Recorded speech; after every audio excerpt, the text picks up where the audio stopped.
specialization in software engineering, who holds a certification in music business from the School of Music Business in London.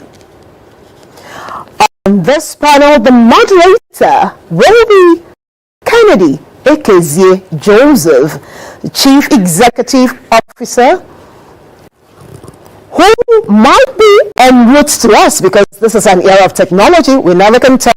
Before I'm over, he might be here, but he's the founder keeper, the first Nigerian recipient of the Yanjing Scholarship, the Chinese Rhodes Scholarship, who previously worked at a center at by Tendons, where he built TikTok's Africa's business strategy, working from the Beijing headquarters and recognized by Her Majesty Queen Elizabeth II as the Queen's young leader.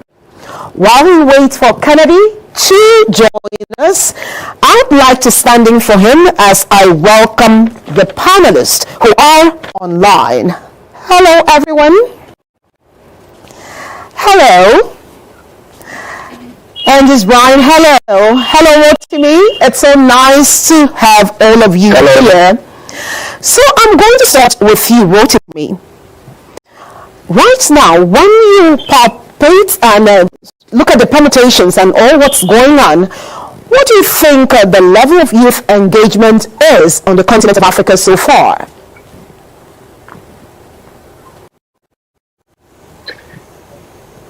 Thank you very much, and it's a pleasure to join today's conversation as a continuation of the Africa Economic Congress. To go first question that you've asked me about the level of youth engagements that we see on the continent nowadays. I think that the level of youth engagement that we can see can be quantified into different strata in the areas of, for instance, technology.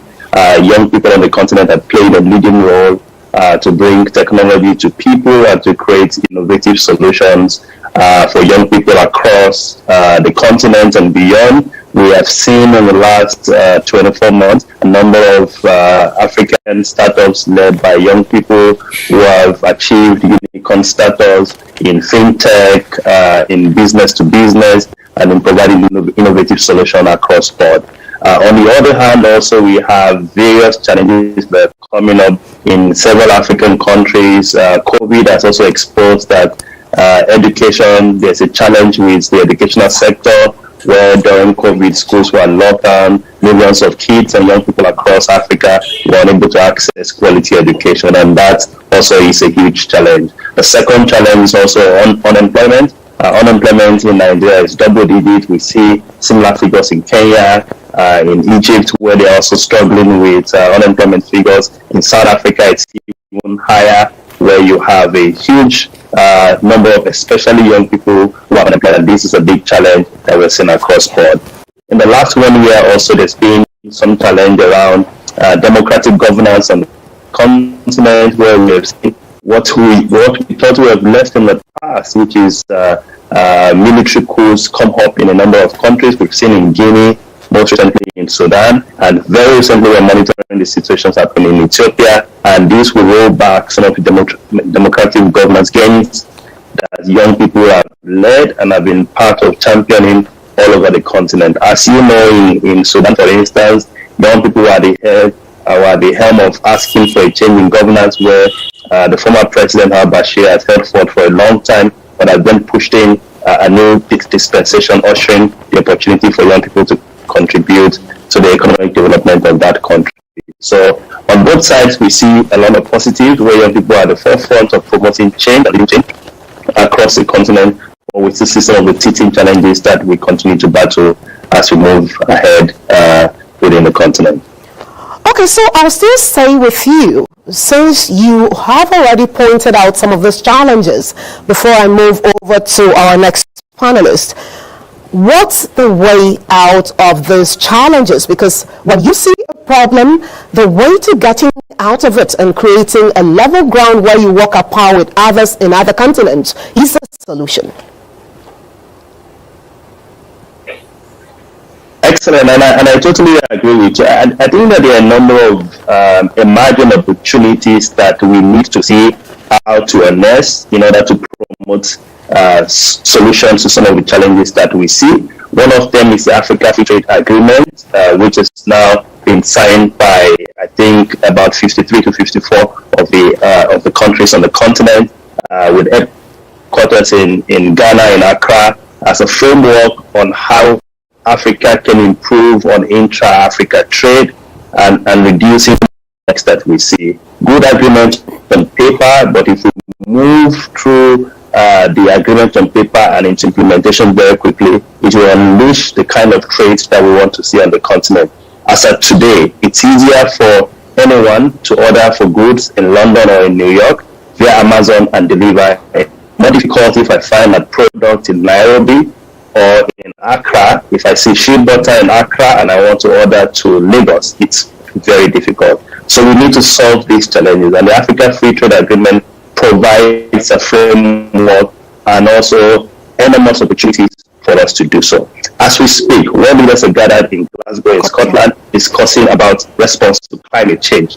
And just today, the South African government signed an agreement with the EU, the US, on how to convert the coal that is used in powering some of the economy to renewable energy. So renewable energy is also a future, represents an opportunity for countries like Nigeria to look for the challenge of powering our economies, because look, for several years we've not been able to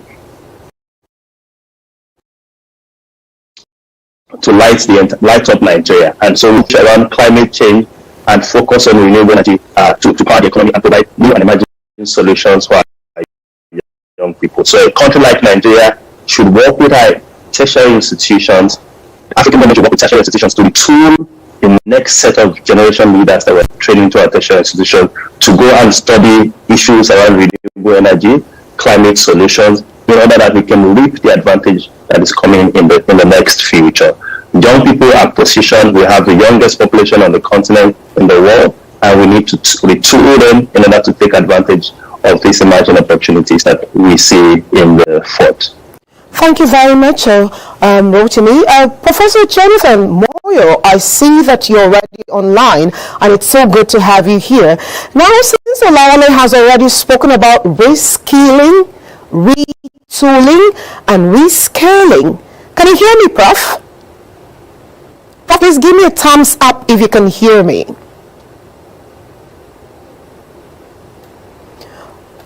Professor Moyo, can you hear me, please? A thumbs up if you can. Well, since he's not giving me a thumbs up, I think I'll move on to you, Angus Brain. You have done so much, and you've become like someone who sets the pace on certain issues on the continent of Africa. But let me ask, does Africa have the enabling environment for youth to embrace entrepreneurship, especially in a digital economy? Do we have it? Ryan? Hello, everyone. I'm so excited to be here today and to talk on this enabling African youth. Personally, as an entrepreneur, because of Africa working in the digital economy or digital ecosystem, I think that Africa is beginning to see a lot of progress when it comes to development of digital and technological products that actually brings hope to the table for Africa, and tells us that in the next couple of years or in the next few days, in the days ahead, Africans can actually be able to build and support our digital ecosystem. The reality on ground is true. It's a little bit way more difficult for us on the continent of Africa to have access to certain resources than those in the West. But at the end of it all, I really see a great improvement in the number of opportunities on the continent with the rising of entrepreneurship programs such as the Africa Prize of Engineering and Innovation by the Royal Academy of Engineering in the United Kingdom that really supports developing entrepreneurs on the continent. We have platforms like African Entrepreneurship Awards. We have a lot of these programs, and then you can also see a lot of technological hubs that are being built around the continent of Africa, such as active spaces in Cameroon, which actually brings together a lot of young entrepreneurs and people who are excited in getting hands-on with the digital economy to build a lot of amazing things. We have also seen a rise in the number of tech projects, just like Rotini said earlier. We've seen a lot of African young companies breaking the becoming unicorns and stuff like that in less than no time. A lot of financial growth, a lot of investment in the last few years in the continental scene. So I think that there is a lot of fast growth when it comes to support for the African digital economy, but a lot still needs to be done to really take us to that age.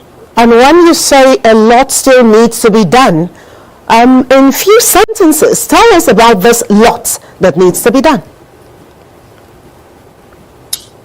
I think we still need to do a lot on sensitization, because if you look at it, you discover that most of these products are built in very small areas of the continent.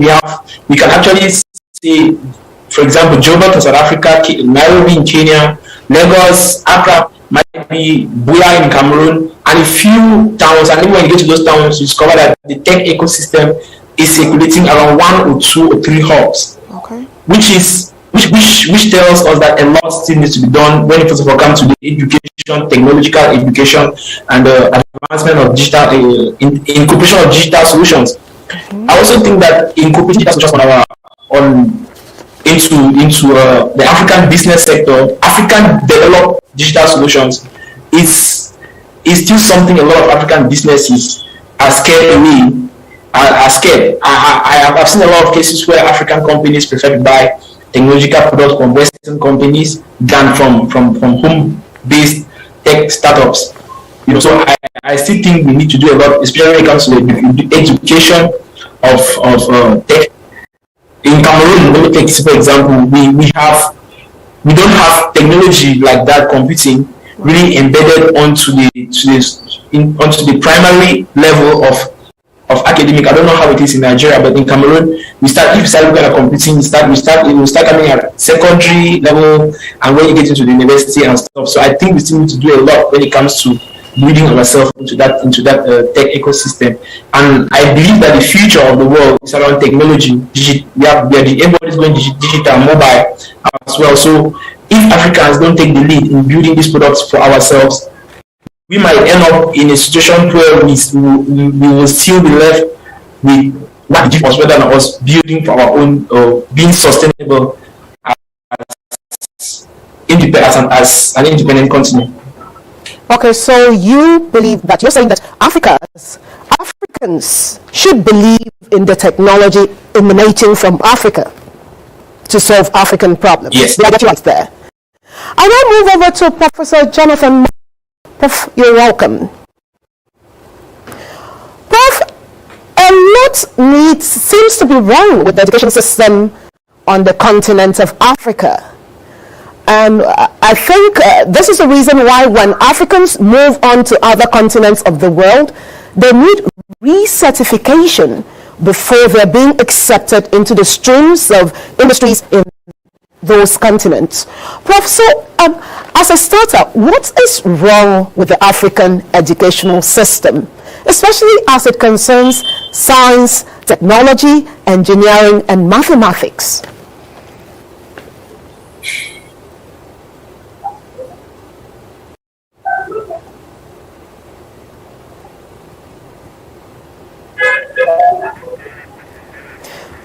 Okay, it would seem that Prof is still might be having a little bit of technical glitch there, because I can see him, but I guess we'll come back to that question with him.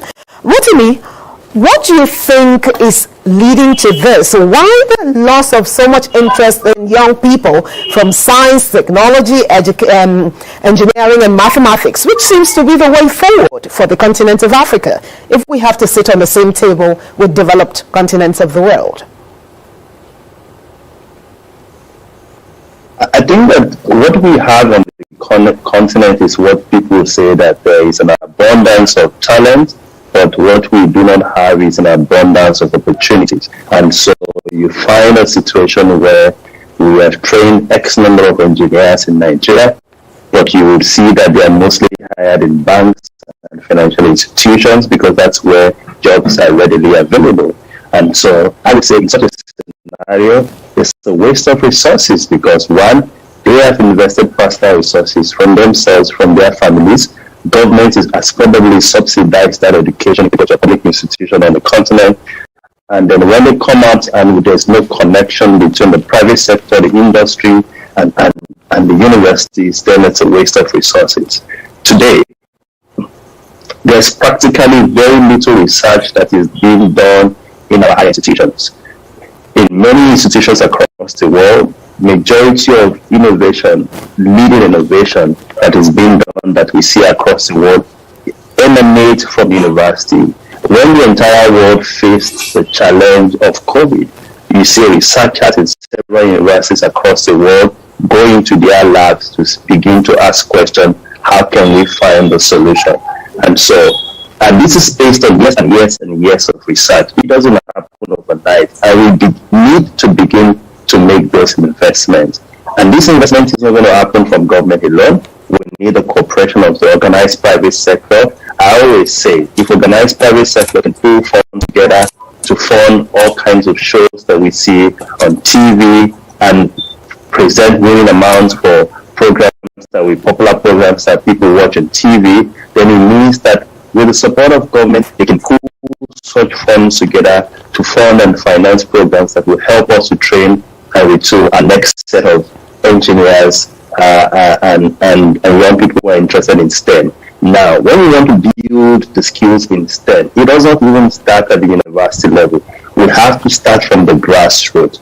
These days, if you go to public institutions, not only in Nigeria, in Ghana, across the continent, the level of quality education that kids receive in primary school, which is the foundation that they will build on in secondary and post-secondary, is very poor. And so when people do not have numeracy skills, literacy skills in primary 5, primary 6, you ask somebody who is 10 years old, probably in primary 5, to ask them to identify 5-letter words, to write that down. They can't do so.